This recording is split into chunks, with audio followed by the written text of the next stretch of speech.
Hello সবাইকে। তো চলো শুরু করি আজকের ব্লগ। আজকের নতুন একটা ব্লগ শুরু করছি। সারা দিনে কি করলাম, আমার মেয়েকে নিয়ে কোথায় গেলাম, ওর সামনেই জন্মদিন কী কিনলাম, তো সেই সব কিছুই দেখো। সকালবেলা ও ঘুম থেকে উঠতেই চায় না, ঠিক আছে।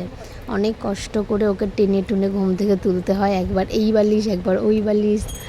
তারপর আর কি, ওর ঠাম্মি প্রত্যেক দিন সকালবেলা পুজো দেয়, যেহেতু আমাদের বাড়িতে গোপাল আছে, তো প্রত্যেক দিন পুজো দিতে বসে আমার শাশুড়ি।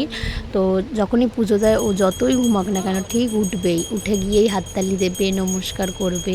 মানে বাচ্চাদের এই জিনিসগুলো হয়তো তাদের মানে ভিতর থেকেই হয়তো চলে আসে যে ঠাকুর পুজো দিলে আমাকে উঠে বসতে হবে বা নমো করতে হবে। ও খুব মজা পায় যখনই ওর ঠাম্মি পুজো দেয়, তো ওর খুব ভালো লাগে, আর সেটা দেখে আমাদেরও খুব ভালো লাগে। মেয়ের অবস্থা দেখো, ওর বাবা কেন ঘুমাবে, ওর ঠাম্মি পুজো দিচ্ছে, ওর বাবা কেন ঘুমাবে, তো ও গিয়ে ওর বাবাকেও টেনে টেনে তুলছে, আর না উঠলেই কাঁদবে। এখানে ওর দুষ্টুমিটা শেষ হয়নি, তারপরে ওকে আমাকে খাওয়াতে হলো। দেখো এত দুষ্টুমি করে, কিন্তু খাওয়ার সময় ওকে জোর করে চেপে খাওয়াতে হয়। মানে এখন অবধি আমাকে ওকে ঝিনুকে করেই খাওয়াতে হয়, চেপে চেপে। মানে খেতেই চায় না, আর দিলেই কাঁদে, ও এক তোলে, তারপর ওকে খাওয়ানোই যায় না, মানে খেতেই চায় না। বাচ্চারা যে এমন কেন করে জানি না। ওকে খাইয়ে আমিও নিজে একটু টিফিন করে নিলাম। তারপর দুপুরবেলা বেরিয়ে পড়েছিলাম ওকে নিয়ে একটু ডাক্তার দেখাতে। আসলে কি জানো, তোর না একটু ইনফেকশন না কি স্কিনে র্যাশ বেরিয়েছে, বুঝতে পারছি না। তো ডাইপার পরানোর জন্য হতে পারে, তো সেই কারণে একটুখানি ভাঙড়ে নিয়ে গেলাম, ভাঙড়ে নিয়ে গিয়ে একটু ডাক্তার দেখিয়ে আসলাম।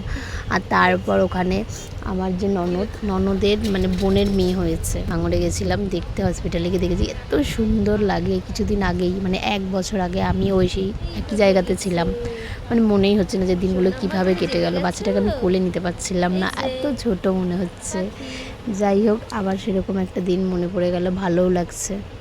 তারপর ওখান থেকে বেরিয়ে আমরা চলে গেছিলাম বাজার কলকাতা একটু কেনাকাটা করতে। সামনেই আমার মেয়ের জন্মদিন আসছে, তো 1 বছর হয়ে যাবে দেখতে দেখতে, মানে ভাবাই যায় না সত্যি।